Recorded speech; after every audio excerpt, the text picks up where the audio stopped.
दो समांतर रेखाओं को तिर्यक रेखा जब काटता है तो उसका हम लोग पढ़ेंगे कि मतलब कैसे, जैसे दो समांतर रेखाएं हैं, ठीक है, दो समांतर रेखाएं हैं, एक P है और एक L है, P और Q है और एक L कोई तिर्यक रेखा है। L क्या है? कोई तिर्यक रेखा है।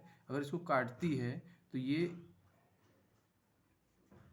एक angle 1, angle 2, angle 3, angle 4, angle 5, angle 6, angle 7 और एंगल 8।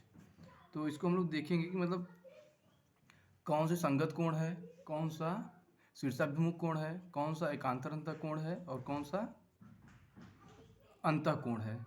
तो हम लोग जब अगर कि P और Q समानांतर रेखाएं हैं, P और Q क्या हैं? समांतर रेखाएं हैं। इसको हम लोग बोलते हैं P parallel Q, P parallel Q। जब कोई समांतर रेखाएं हैं तो हम लोग उसको, अगर कोई तिर्यक रेखा कोई L काटती है तो हम लोग कहते हैं कि अब ये इसमें ये एंगल 1, एंगल 6, एंगल 1 इक्वल होगा एंगल 6 के संगत कोण के अकॉर्डिंग, संगत कोण के अकॉर्डिंग, संगत कोण के अनुसार, संगत कोण के अनुसार क्या हो जाएगा? इक्वल हो जाएगा।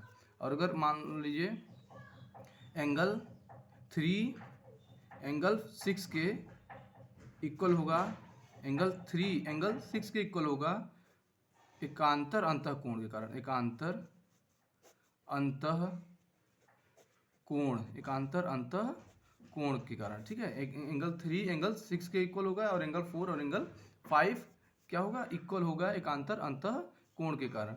और एंगल